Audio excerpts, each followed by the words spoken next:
नमस्कार शेतकरी मित्रांनो. मोदी सरकारने तुम्ही शेतकऱ्यांसाठी खूपच मोठी दमदार योजना सुरू केलेली आहे. पी-एम आशा योजना. शेतमाल मिळणार आणि हमीभावसुद्धा. आता तुमच्या शेताच्या ज्या पिकाला हमीभाव भेटेल यासाठी सरकारने एक योजना सुरू केली आहे, ज्याचं नाव पी-एम आशा म्हणजेच शेतकऱ्यांना एम-एस-पी किसान आधारभूत किंमत मिळेल, यासाठी केंद्र सरकारने ही योजना सुरू केली.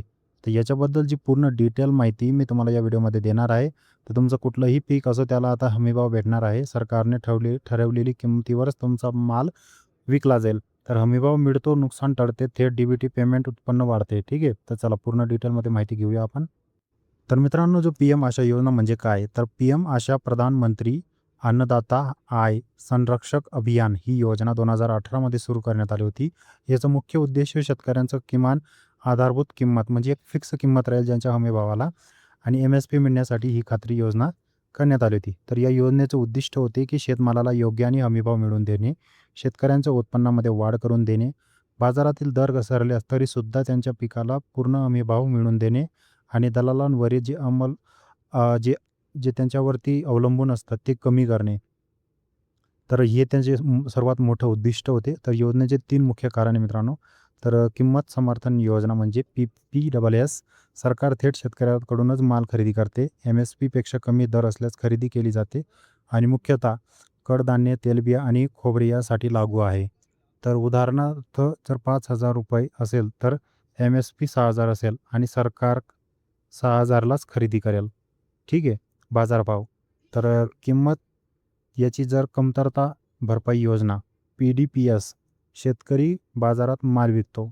जर बाजारात एम-एस-पीपेक्षा कमी असेल तर सरकार फरकाची रक्कम थेट खात्यात जमा करते डी-बी-टीच्या माध्यमाने. तर उदाहरणार्थ एम-एस-पी 6,000 आहे आणि बाजारभाव 5,200 आहे, तर सरकार तुम्हाला थेट ₹800 फायदा करून देतो. ठीक आहे. तर खाजगी जी खरेदी व साठवण योजना जी आहे ट्रिपल पी-एस, पी-पी-पी-एस. तर खाजगी व्यापाऱ्यांनाही एम-एस-पी दराने खरेदी करण्याची परवानगी द्यावी लागते. तर सरकार त्यांना प्रोत्साहन देते. कोणत्याही पिकासाठी हे लागू आहे. तर कडधान्य असो तुमचं तूर, हरभरा, मूग, तेलबियांमध्ये सोयाबीन, मोहरी, शेंगदाणे, खोबरे यासारख्या पिकांसाठी हे लागू आहे. तर एम-एस-पी म्हणजे काय? तर एम-एस-पी म्हणजे किमान आधारभूत किंमत. सरकारने ठरवलेली अशी किंमत ज्याखाली शेतकऱ्यांना माल विकला जाऊ शकतो. ठीक आहे. तर योजनेचे फायदे काय? शेतकऱ्यांना हमीभाव भेटतो. सर्वात महत्त्वाची गोष्ट हीच. नुकसान टळते. शेतकऱ्यांच्या शेतमालाला, पिकाला भाव भेटत नाही. त्याच्यामुळे शेतकऱ्याचं नुकसान होतं. जेवढे पैसे त्याने त्याच्या शेतात टाकले त्या त्या पिकामधून त्याचा खर्चसुद्धा निघत नाही.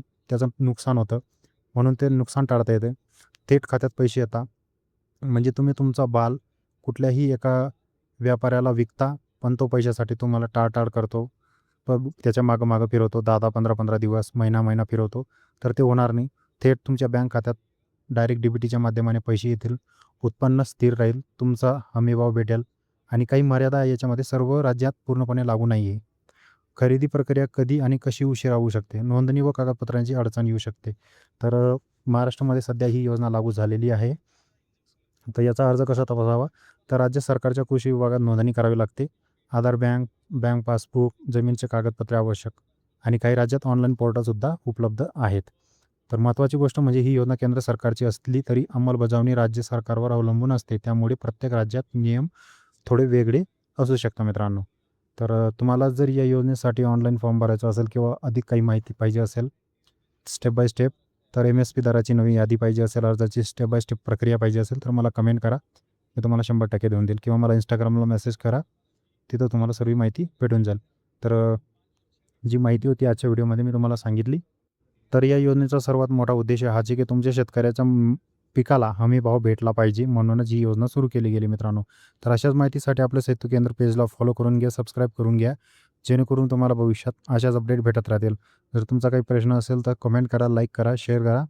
भेटू नवीन व्हिडिओसोबत. तोपर्यंत धन्यवाद.